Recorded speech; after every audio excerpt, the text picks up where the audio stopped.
하나님의 그 임재 앞에, 그분의 거룩하심 앞에 내가 죄인이란 사실을 완벽하게 깨닫는 거예요.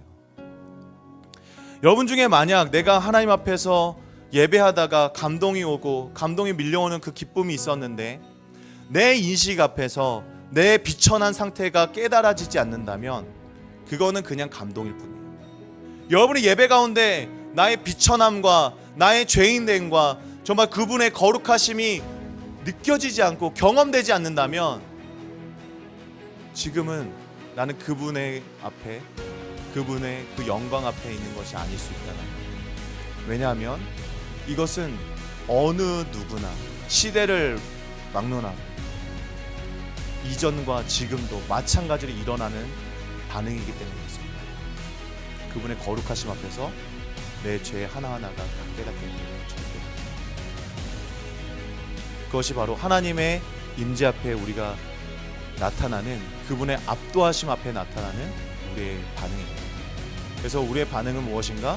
우리의 죄인됨을 깨닫고 오직 주님만이 나의 구원자 되심을 고백하게 되는 그런 예배자의 삶으로 변화됨을 믿는 저와 여러분 되길 소망합니다. 할렐루야. 네, 우리 하나님을 찬양하는 우리 푸른 공동체를 보면서 참 너무나 기쁘고 감사하다는 마음이 드는 것 같습니다. 네, 오늘은 우리가 이 홀리, 거룩하신 하나님 앞에 선 예배자라는 이 제목을 가지고 우리가 오늘 말씀을 함께 나누려고 합니다. 여러분들은 언제 남자와 여자가 다르다는 걸 아셨나요? 네, 몇 살 때 아셨던 것 같아요? 제가 이제 저희 셋째가 이제 막내가 태어났었을 때 얘는 여자야라고 이제 얘기를 하더라고요. 그래서 어떻게 여자인 줄 알았을까라고 하니까 자신과 공통점과 차이점을 이렇게 찾았던 것 같아요. 그러니까 우리는 어떤 사람들과 공통점으로 그리고 차이점으로 그 사람을 인식하게 되는 것 같아요. 이 아이는 또 이 사람, 남자와 여자를 구분할 줄도 알고 사람과 동물도 구별하더라고요. 얘는 사람이야. 지나가는 아저씨들한테 얘는 사람이야. 그리고 얘는 고양이야, 강아지야. 그 모양과 공통점과 차이점을 가지고 그 사람을 인식하는 모습을 보았습니다. 여러분, 그런데 공통점과 차이점, 그리고 제가 예전에 한번 말씀드렸었는데 우리는 인식론, 그러니까 우리 합리론으로 우리의 이성적인 판단으로 인식할 수도 있고, 그리고 우리가 경험론적으로도 우리가 인식할 수 있다라고 배웠었습니다. 그런데 우리가 경험으로, 그리고 우리가 합리론으로 또는 공통점과 차이점을 찾는 것으로도 찾을 수 없는 분이 있어요. 그분이 바로 하나님이십니다. 우리는 하나님을 어떻게 인식할 수 있는가? 여러분, 하나님을 인식하고 계십니까? 여러분, 하나님을 느끼고 계십니까? 여러분, 하나님을 알고 계십니까? 라고 했었을 때 우리는 나는 하나님을 느끼고 있는데, 나는 하나님을 알고 있는데 라고 한다면 여러분들에게 있어서 여러분이 공통점과 차이점을 찾았던 것도 아니고, 여러분이 인식으로 찾은 것도 아니고, 여러분의 경험으로도 찾은 것이 아닙니다. 그것은 하나님께서 여러분들에게 자신을 보여줬기 때문에 그렇습니다. 믿으십니까? 네, 제가 여기 이 대한민국에서 이 시은소 교회에서 그래도 이제 얼굴이 조금 익숙해졌잖아요, 그렇죠?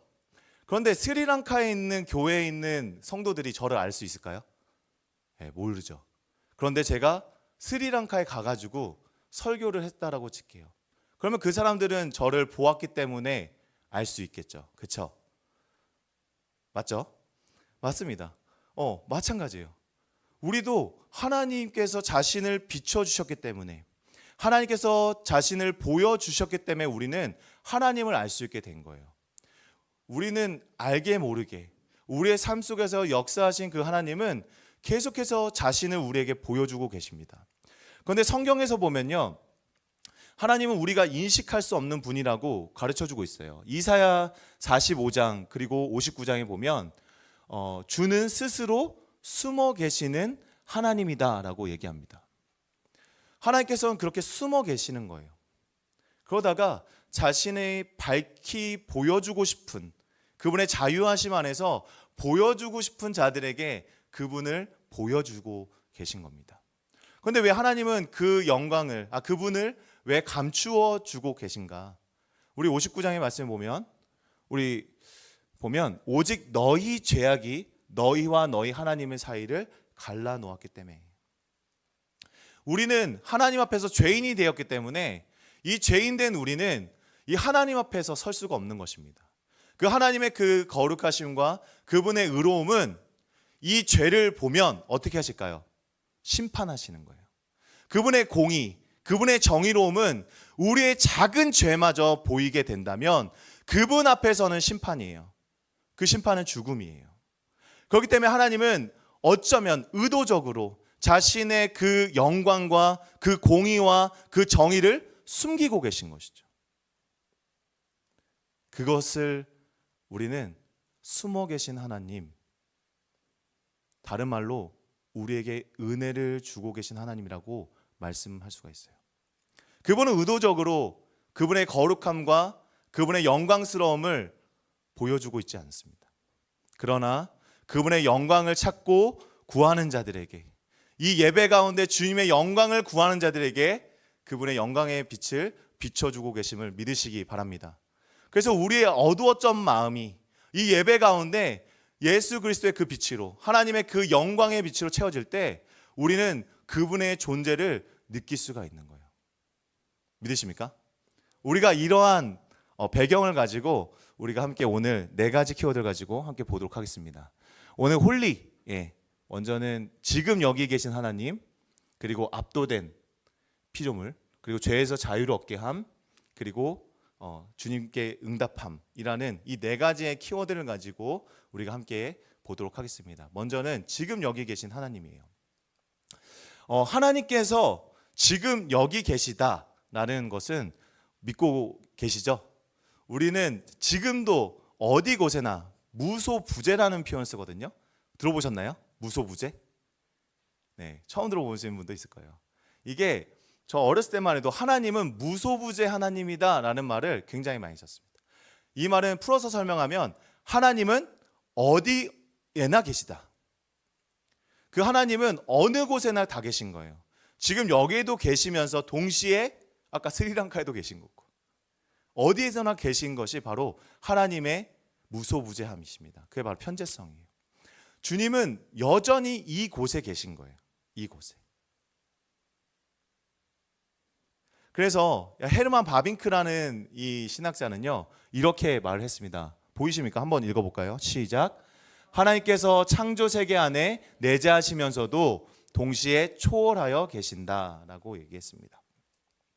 이 개혁주의 신학에서 가장 핵심적인 신학자 중에 한 명이에요. 이 헤르만 바빙크가 하나님께서는 초월해 계시면서 동시에 내재해 계시면서 동시에 초월하여 계신다라고 이렇게 이야기했습니다. 그러니까 하나님께서는 지금 우리 가운데 계시면서도 초월해 계시는 분.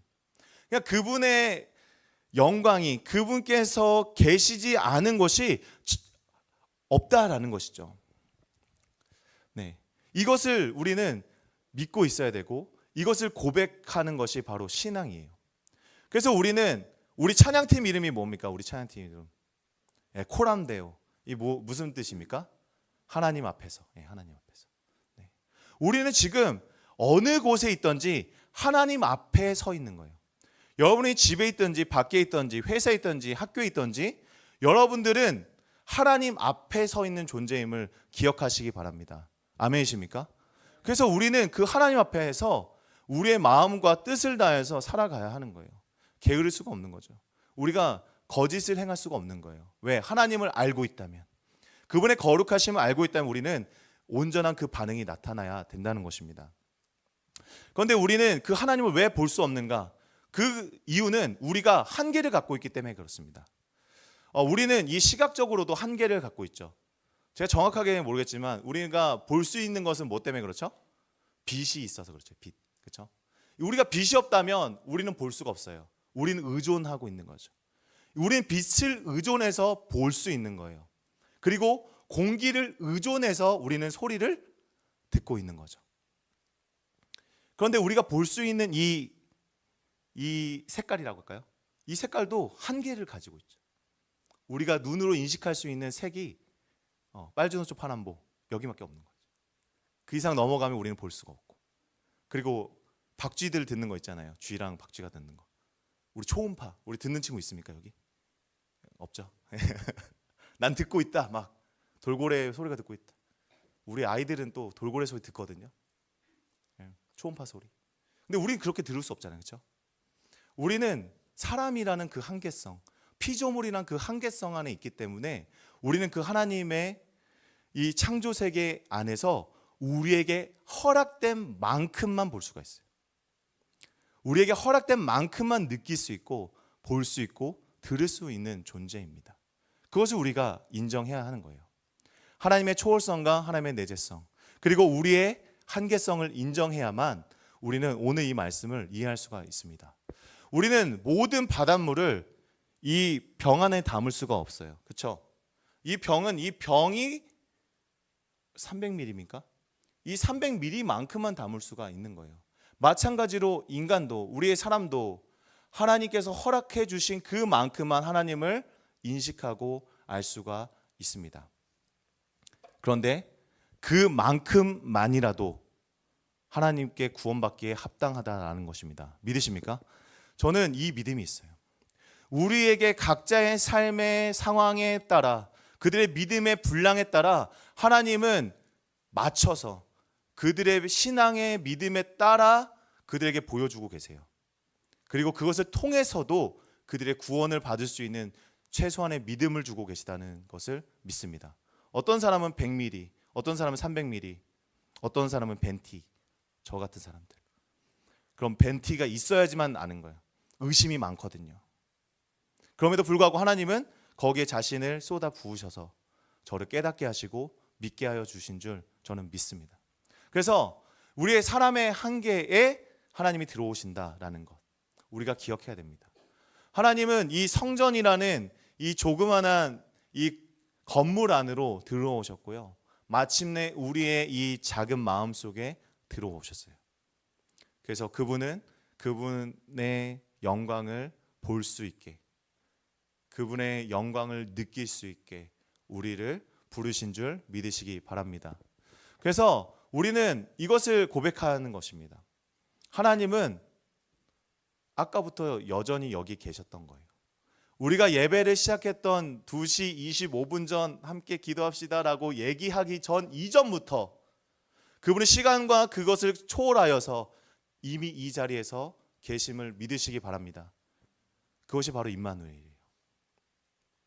하나님은 여전히 여기에 어디가 머물고 계신 것이 아니라 그냥 그분은 그 충만히 이 자리에 계셨다는 것, 그것이 우리의 믿음과 고백이 되어야 될 줄 믿습니다. 그러나 하나님께서는 우리에게 가르쳐주고 싶으신 것이 있다라고 생각해요. 오늘 본문 말씀에 보면요, 우리 30절, 5장 30절과 6장 1절 말씀에 보면 흑암과 고난이 있고 빛은 구름에 가려서 어두우리라. 우시야 왕이 죽던 해에 라고 되어 있어요.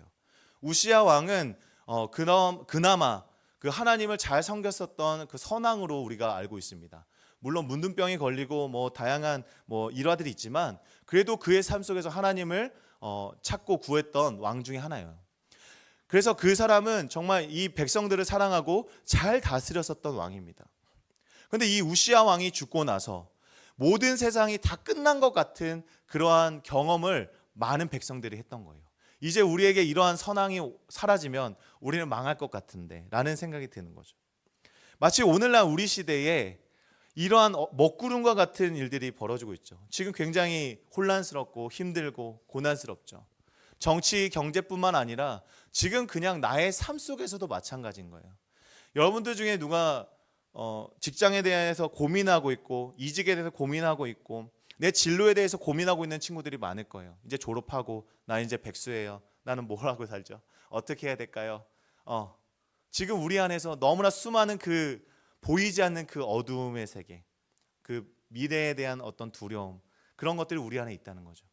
그런데 중요한 것은 하나님께서 그 어두운 시대, 그 소망이 사라져 있는 시대, 그 미래가 보이지 않는 그 시대에 여전히 그곳에 계셨다는 거예요. 우리 1절 말씀 함께 읽겠습니다. 시작. 우시야 왕이 죽던 해에 내가 본즉 주께서 높이 들린 보좌에 앉으셨는데 그의 옷자락은 성전에 가득하였고. 아멘. 하나님은 한 번도 떠난 적이 없는 거예요. 하나님께서는 그분의 영광을 감추셨을 뿐이지 그분은 여전히 그의 보좌에서 우리를 다스리고 우리와 함께하고 계심을 믿으시기 바랍니다. 아멘. 이것은 정말 우리에게 주시는 하나님의 놀라운 은혜예요. 우리 눈에 보이지 않지만 그분은 여전히 우리를 다스리시고 통치하시고 우리와 함께하고 계시는 하나님이십니다. 그것이 우리의 눈에 보이지 않아도, 우리가 느끼지 못하였지라도 그분은 그분의 구원의 사역을, 그분의 은혜 베푸심을 멈춘 적이 없으신 주님임을 믿는 저와 여러분 되기를 소망합니다. 그래서 우리는 그분의 그 영광 앞에 압도되게 돼요. 정말 그분의 거룩하심 앞에 이 압도된 경험을 여러분들 중에 많이 경험해 보셨을 겁니다. 하나님은 왜 이렇게 우리의 압도하실 수 있는가? 하나님은 왜 우리를 압도할 수 있는가? 그것은 바로 하나님께서 가지고 계신 비공유적 속성 때문에 그래요. 좀 어렵죠? 하나님께서는 공유적인 속성과 비공유적인 속성이 있어요. 공유적인 속성은 우리 사랑, 우리가 이런 사랑들, 우리가 어떤 우정, 기쁨, 행복함, 감사, 이런 것들은 하나님 안에 있는 우리가 함께 공유할 수 있는 속성들이에요. 그런데 하나님께서 우리와 공유할 수 없는 속성이 있습니다. 왜냐하면 그분은 창조주시고 우리는 피조물이기 때문에. 그분의 초월성, 자존성, 불변성, 그리고 무한성, 우리가 이것을 다 설명하지 않아도 우리는 알 수 있죠. 그분은 초월하시는 분이에요. 아까도 말했지만 그분은 이 세계 내에 오시지만 그리고 그 세계 밖에서도 계신 분이에요. 그것을 초월하시는 분이시고. 자존성은 무엇입니까? 우리는 공기를 통해서 듣고, 그렇죠? 빛을 통해서 보고 이 땅을 의지해서 서야 되지만 그분은 그런 것이 필요 없어요. 의지하지 않는다는 거야. 어떤 것도 스스로 계신 하나님, 홀로 스스로 계시기 때문에 그분의 자존성, 어떤 것을 빗대어서 의지해서 계신 분이 아니에요. 그분은 스스로 계신 분. 근데 우리랑 다른 거죠. 그러니까 그것을 우리가 공유할 수 없는 하나님의 속성인 것입니다. 그래서 이 하나님의 이 비공유적 속성은 사실 우리가 생각하는 이 천사들마저도 그분 앞에서 가리워야 하는 거예요. 그분의 앞에서 자신의 얼굴을 가려야 되고 발을 가려야 되는 거죠. 그분의 영광 앞에, 그분의 거룩하심 앞에 이 천사들마저도 자신은 피조물이라는 사실을 인정하고 하나님을 거룩하다 거룩하다, 그분의 온 땅의 다스림을 찬양할 수밖에 없는 그런 존재라는 것을 알 수 있습니다. 마찬가지로 우리 역시 그 하나님의 그 비공유적 속성, 그분의 거룩하심을 우리가 마주하게 될 때 우리의 상태를 깨닫게 되는 거예요. 이 예배하다라는 말이 있습니다. 이 프로스큐네오라는 것이 있어요. 프로스큐네오. 이 프로스큐네오는 프로스는 어디를 향하여라는 것이고 큐네오는 입맞추다라는 뜻을 갖고 있어요. 그런데 입을 어디다 맞추냐는 거예요. 입을. 네? 입을 어디다 맞출까요? 오늘 이 베드로의 이야기를 보면 이 예배하는 태도, 이 하나님을 만났을 때 나타나는 사람들의 태도가 무엇인지 볼 수가 있는데요. 오늘 시몬 베드로 8절 말씀이 보여지면 함께 크게 읽었으면 좋겠습니다. 시작. 시몬 베드로가 이를 보고 예수의 무릎 아래 엎드려 이르되 주여 나를 떠나소서 나는 죄인으로소이다 하니. 예수님을 처음 만났었던 장면이거든요. 이 베드로가 그물을 던졌는데 하나도 잡히지 않는 겁니다. 그런데 예수님께서 딱 보고 계시다가 오른편으로 한번 던져봐라 라고 했을 때 이 그물이 찢어질 정도로 많은 물고기가 잡혔어요. 그때 그를 압도하는 그 하나님의 영광스러움을 경험하게 된 것이죠. 이 베드로가 어떻게 합니까? 예수님의 발 아래로 내려가죠. 그렇죠? 이 발 아래로 내려가서 어딜 향하여? 예수님을 향하여. 그리고 어디에 입맞춥니까? 땅에 입맞추는 거예요. 자신의 모든 전 인격이 그분 앞에서 이 땅을 향하여서 입맞추게 되는 거예요. 예배라는 것은 그분을 높이고 내가 내 입술, 내 얼굴이 완전히 그 땅에 처박히는 것을 얘기하는 겁니다. 그분의 거룩하심 앞에 두렵고 떨림으로 내가 그 안에 숨는 거예요. 그것이 예배의 태도인 거죠. 그것이 하나님의 거룩하심을 본 자의 태도이고 모습임을 우리가 생각하면서 우리가 이것을 알아야 돼요. 예전에도 한번 말씀드렸던 인용 구절인데요. 함께 읽겠습니다. 시작. 인간은 하나님을 알지 못하고서는 자기 자신을 알지 못한다. 인간은 자신을 하나님의 위엄과 비교해 보기 전에는 결단코 자신의 비천한 상태를 인식할 수 없다. 네. 우리가 수련회에 가면은 이 하나님의 그 압도하시는 그 은혜를 누리게 될 때가 있는 것 같아요. 물론 예배도 그렇고요. 저는 기도 가운데서도 그랬고요. 그런데 가장 중요한 거는 이 하나님의 그 임재 앞에, 그분의 거룩하심 앞에 내가 죄인이란 사실을 완벽하게 깨닫는 거예요. 여러분 중에 만약 내가 하나님 앞에서 예배하다가 감동이 오고 감동이 밀려오는 그 기쁨이 있었는데 내 인식 앞에서 내 비천한 상태가 깨달아지지 않는다면 그거는 그냥 감동일 뿐이에요. 여러분이 예배 가운데 나의 비천함과 나의 죄인됨과 정말 그분의 거룩하심이 느껴지지 않고 경험되지 않는다면 지금은 나는 그분의 앞에, 그분의 그 영광 앞에 있는 것이 아닐 수 있다는 거예요. 왜냐하면 이것은 어느 누구나 시대를 막론하고 이전과 지금도 마찬가지로 일어나는 반응이기 때문에 그렇습니다. 하나님의 영광을 마주하는 사람들이 갖게 되는 반응이에요. 그래서 우리가 수련회 때 눈물이 흘리고 내가 죄인됨을 깨닫고 내가 하나님을 만났다라고 고백할 수 있는 건 뭡니까? 그분의 거룩하심 앞에서 내 죄 하나하나가 다 깨닫게 되어지기 때문에 그런 거예요. 그것이 바로 하나님의 임재 앞에 우리가 나타나는 그분의 압도하심 앞에 나타나는 우리의 반응입니다. 그래서 우리의 반응은 무엇인가? 우리의 죄인됨을 깨닫고 오직 주님만이 나의 구원자 되심을 고백하게 되는 그런 예배자의 삶으로 변화됨을 믿는 저와 여러분 되길 소망합니다. 그래서 우리는요 이제 이 자유함을 누리게 돼요. 이 하나님의 말씀을 통해서 우리는 자유함이 생깁니다. 네, 볼까요? 이 자유함은 어디서부터 생기냐면 이 죄로부터의 구원이에요. 우리는 죄와 사망으로부터 구원하신 하나님의 은혜로 말미암아 이 자유를 경험하게 됩니다. 그런데 이 자유가 어디에서 시작되었는가?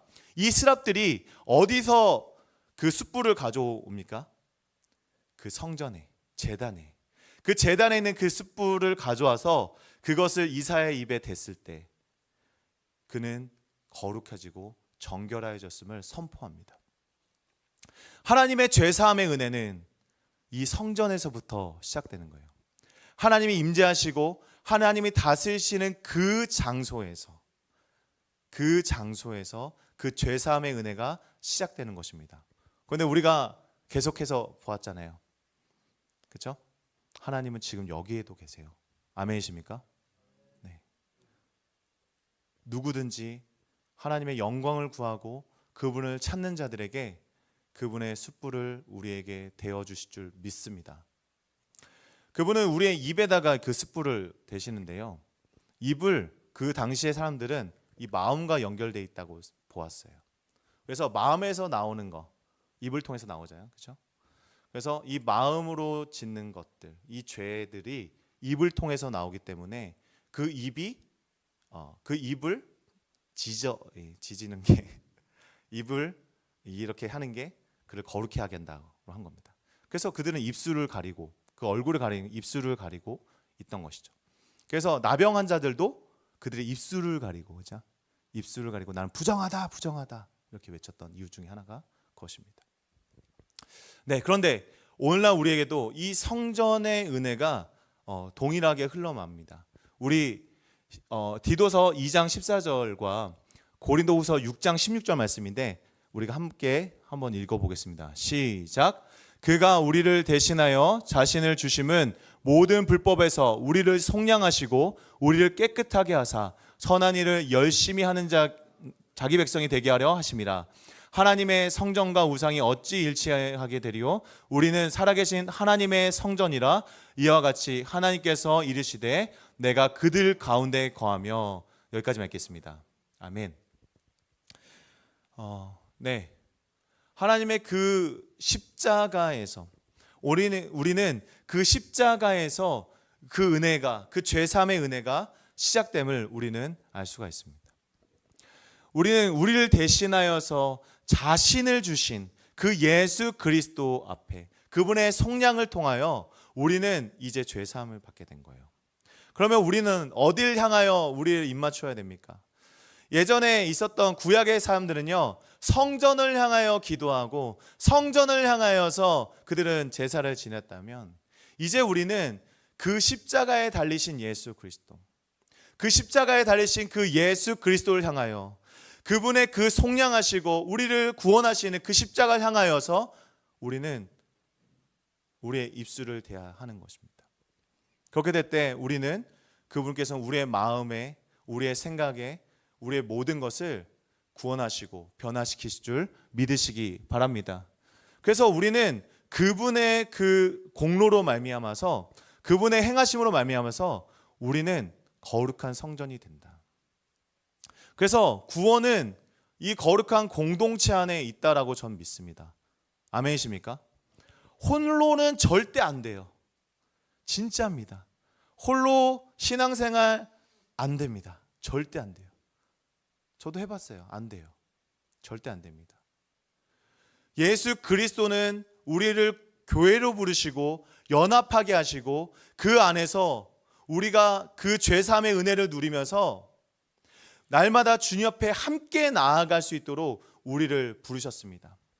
이사야 한 사람을 불렀다라고 생각하지만 그 이사야 한 사람을 통하여서 전 이스라엘을 구원하고자 하시는 하나님의 구원의 계획이 시작되었다는 것을 기억해야 돼요. 우리는 다 각 사람 한 사람을 주님께서 은혜로 그 십자가 앞에서 우리를 구원하여 주셨습니다. 믿습니까? 그런데 우리를 공동체로 만드시고 성전으로 만드시고 교회로 만드셔서 그분의 그 구원을 우리를 통하여서 일하고 계심을 믿는 저와 여러분 되길 소망합니다. 그래서 우리는 그분의 구원 앞에서 이렇게 얘기할 수 있는 거예요. 주님, 제가 여기 있습니다. 네, 주님, 저를 보내주십시오. 주님, 내가 여기 있습니다. 나를 보내주십시오라고 말할 수 있는 거예요. 왜? 우리는 왜 그렇게 될 수 있습니까? 우리는 이제 자유하기 때문에 그래요. 여러분, 인생에서 자유가 무엇입니까? 아무거나 하는 거예요? 아무거나 하는 게 자유입니까? 근데 저는 자유를 어떤 한 분을 통해서 좀 잘 배운 것 같아요. 이 돈의 속성이라는 책을 쓴 김승호라는 회장이 있어요. 그분이 그 자유는, 진짜 자유는 뭐냐면 내가 하지 않는 자유라고. 내가 저것을 가질 수 있지만, 내가 저것을 할 수 있지만 안 할 수 있는 것이 자유라고 얘기했거든요. 근데 저는 그게 신앙적으로 너무 맞는 말이라고 생각을 합니다. 내 안에 모든 것을 할 수 있는, 모든 것을 가능한 것을 우리에게 회복시키셨어요. 예수 그리스도는 우리를 구원하시고 우리 안에 선한 것과 선하지 않은 것을 분별하고 그것을 따라갈 수 있는 우리에게 자유를 허락하여 주셨습니다. 그런데 우리는 이 자유를 어디에 사용할지를 결정할 수 있는 거예요. 여러분들은 이 자유를 어떻게 사용하십니까? 주님을 따라가는 일에 사용하길 원하시는 거예요. 우리에게 다시 한번 이 선과 악을 구별할 수 있는 그런 선악과를 주시는 것이 아니라 이제 주님의 그 사랑 안에서 우리에게 모든 것을 허락해 주시는 거예요. 내가 왜 하나님의 말씀을 따르지 않는데 왜 벌을 받지 않죠? 막 걱정되는 분 있습니까? 그거는 주님께서 그 사랑 안에서 기다리시기 때문에 그래요. 그분은 우리가 그분 안에서 허락된 이 자유를 주님께 사용하기를 원하시는 거예요. 그렇지만 우리를 로봇처럼 여기지 않기 때문에 기다리시는 거예요. 우리가 이 자유를 어떻게 사용할지. 그런데 하나님의 구원을 받은 이 이사야는 어떻게 반응했습니까? 그에게 허락된 이 자유를 주님 앞에 온전히 드리겠다라고 고백한 거예요. 그것을 우리는 예배자의 삶이 시작되었다라고 보는 것입니다.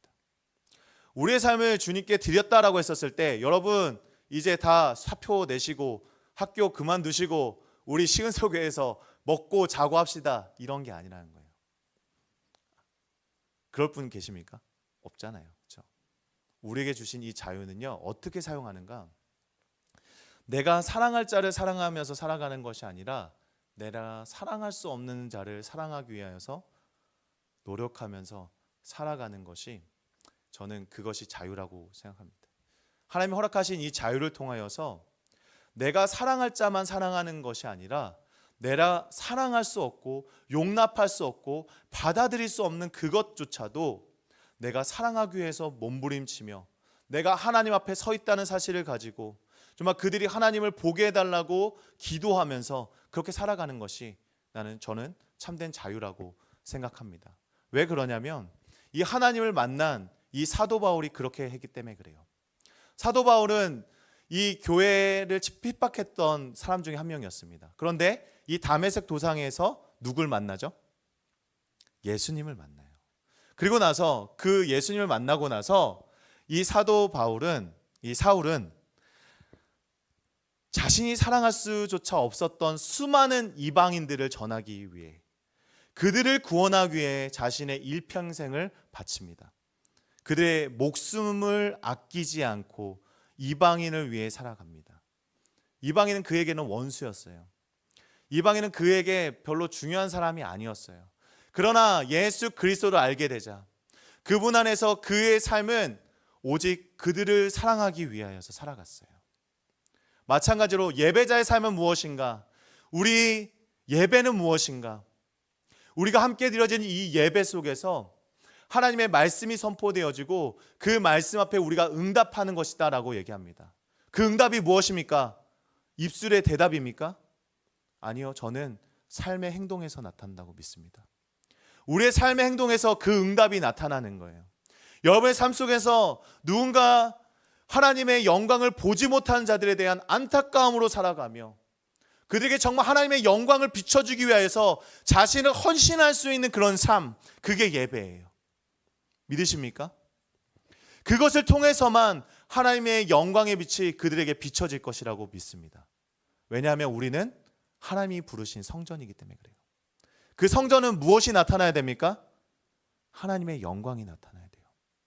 여러분이 성전이라면 하나님의 영광이 나타나게 될 겁니다. 여러분이 성전이라면 하나님의 말씀이 여러분을 통해서 흘러가게 될 줄 믿습니다. 그것을 위하여서 기도하고 두렵고 떨린 가운데 그 일을 이뤄가는 저와 우리 푸른공동체 되기를 소망합니다. 네, 우리 넷째거든요. 네, 귀엽죠? 네. 우리의 삶에 찾아와요. 근데 얘가 5월 27일. 네. 너무 많아가지고 생일이 헷갈려. 5월 27일 생이에요. 그런데 예정일이란 게 있습니다. 예정일. 그런데 그 예정일보다 이 아이가 한 일주일 정도 빨리 태어났었던 것 같아요. 예수님은 곧 오십니다. 근데 언제 온지는 몰라요. 그런데 우리에게 찾아오시는 거예요. 그런데 이것은 먼 미래의 일일 수 있지만 각 개인에게도 예수님이 찾아오십니다. 저는 그게 언제인지는 모르겠어요. 그러나 예정일이란 것이 있죠. 분명히 오신다. 믿습니까? 우리 이 공동체 안에 아직 예수님을 만나지 못한 친구들이 있습니까? 그러나 전 믿어요. 언젠가는 주님을 만나게 될 겁니다. 그리고 그 예수님과 더불어 그 성전됨의 기쁨과 감사함으로 살아가게 될 줄 믿습니다. 오늘 우리는 이 거룩하신 하나님 앞에 선 예배자라는 사실을 우리가 기억을 하길 바랍니다. 하나님은 이 자리에 계세요. 믿으십니까? 그분의 영광을 비춰주기를 원하시면서 기다리신 그 하나님을 우리가 모두 만나게 되기를 간절히 소망합니다. 우리 앞에 그 압도하는 그 하나님의 그 놀라운 은혜와 그 감격과 그 기쁨을 우리 모든 공동체가 함께 누릴 수 있게 되길 원합니다. 말씀을 통하여서, 공동체를 통하여서, 우리 서로를 내어줌을 통하여서 그 사랑과 그 은혜가 회복되어지는 우리 모든 푸른 공동체 되기를 소망합니다. 우리 찬양하면서 결단으로 나아가겠습니다.